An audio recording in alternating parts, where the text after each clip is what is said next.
Praise lord. 2 Timothy 3:16 దైవావేశం వలన కలిగిన ప్రతి లేఖనము ఉపదేశించుటకు.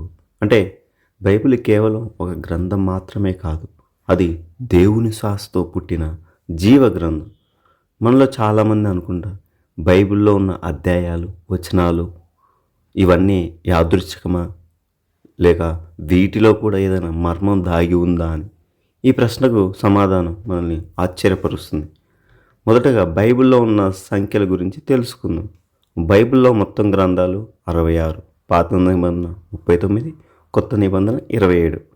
మొత్తం అధ్యాయాలు 1189. మొత్తం వచనాలు సుమారు 31,102. మొత్తం పదాలు సుమారుగా 7,83,000 కింగ్స్ జేమ్స్ వర్షన్ ప్రకారం. మరి ఈ సంఖ్యలన్నీ మానవుడు సృష్టించిన కాదు, ఇది కూడా దేవుని పరిపూర్ణ క్రమం. అసలు ఈ అధ్యాయాలు, వచనాలు ఎవరు విభజించారు అనేది తెలుసుకుందాం. బైబిల్ రాసినప్పుడు అధ్యాయాలు, వచనాలు లేవు. అధ్యాయాల విభజన అనేది 13వ శతాబ్దంలో స్టీఫెన్ ల్యాంగ్టన్ ద్వారా మార్చబడింది. అతను బైబిల్ యొక్క అధ్యాయ విభాగాలను అభివృద్ధి చేశాడు. ఈ రోజు వరకు మనం అదే అనుసరిస్తున్నాం. మరి వచనాల విభజనకు వస్తే 16వ శతాబ్దంలో రాబర్ట్ స్టీఫెన్ ద్వారా జరిగింది. ఈ రాబర్ట్ స్టీఫెన్ అనే అతను ఫ్రెంచ్ ప్రింటర్, పండితుడు, నిఘంటు రచయిత. అతనికి గ్రీకులకు కింగ్స్ ప్రింటర్ అనే పేరు పెట్టారు కూడా. బైబిల్ ముద్రణ గణనీయంగా అభివృద్ధి చేసిన వ్యక్తి ఈ రాబర్ట్ స్టీఫెన్. మరి ఇక్కడ ఒక ప్రశ్న, ఇది మనుషులు విభజించినప్పటికీ ఇది దేవుడికి ముందే తెలుసా అంటే తెలుసు. యెషయా గ్రంథం 55:11లో నిష్ఫలముగా నా యొద్దకు మరలక అది నాకు అనుకూలమైన దాన్ని నెరవేర్చును, నేను పంపిన కార్యము సఫలము చేయును. అంటే దాని అర్థం నా వాక్యం వ్యర్థముగా నా దగ్గరకు తిరిగి రాదు అని. అంటే దేవుడు పంపిన లేఖనం అంటే వాక్యమే. ప్రవక్తల ద్వారా, మన పితరుల ద్వారా దేవుడు వాక్యాన్ని మనకి పంపించాడు. మరి ఈ సంఖ్యల్లో దాగిన ఆత్మీయ అర్థాన్ని మనం తెలుసుకుందాం. 66 గ్రంథాలున్న ఈ బైబుల్ 6 అంటే మానవుని సృష్టించిన దినం 6వ దినం. దాన్ని మనిషి సంఖ్యగా మనం అనుకుంటాం.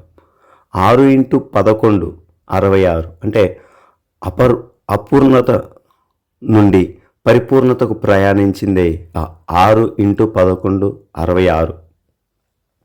ఈ 1189 అధ్యాయాలు ఉన్న బైబిల్లో 118వ కీర్తన మధ్యలో ఉన్న అధ్యాయం అని మనకు తెలుసు.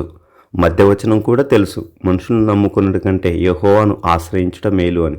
మరి దేవుడు మధ్యలో ఎందుకు ఉంచాడు అంటే మన మనుషుల మీద, మనకి ఇష్టమైన వారి మీద ఆధారపడుకోవడం, వారిని నమ్ముకోవటం చేస్తామేమో. అందుకే దేవుని నమ్ముకోవాలి, ఆయనని ఆశ్రయించాలని ఆయన మధ్యలో పెట్టడం కూడా అది దైవ మర్మం. అసలు ఈ వచనాల ఉద్దేశం ఏమిటి అని ఆలోచిస్తే, బైబిల్లో రాయబడిన ప్రతి వచనం కేవలం చదవడానికో గుర్తుపెట్టుకోవడానికో కాదు, వాటిని అనుసరిస్తూ వాక్యానుసారంగా జీవించడానికే రాయబడ్డాయి. మత్తయిలో కూడా ఉంటుంది 4:4లో. అందుకైన మనుష్యుడు రొట్టె వలన మాత్రం కాదు కానీ దేవుని నోట నుండి వచ్చు ప్రతి మాట వలన జీవించును. అందుకే బైబిల్లో ఉన్న ప్రతి వచనం, ఏ ఒక వచనం కూడా అప్రయోజనం, వ్యర్థం, యాదృచ్ఛికం కాదు. ఎందుకంటే ప్రతి వచనము ఆయన ద్వారా వచ్చింది.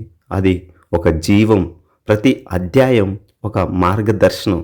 మొత్తం బైబిలు అనేది మన జీవితానికి దేవుని నక్షత్ర పటం. అందుకే బైబిల్లో ఉన్న ప్రతి వచనానుసారంగా మనం జీవిస్తున్నామా, ఎంతవరకు మనం జీవించగలుగుతున్నాం అనేది మనల్ని మనం ప్రశ్నించుకొని వాక్యానుసరమైన జీవితం జీవిస్తే ఆయనకు దగ్గరగా అవుతాం. ఆమేన్.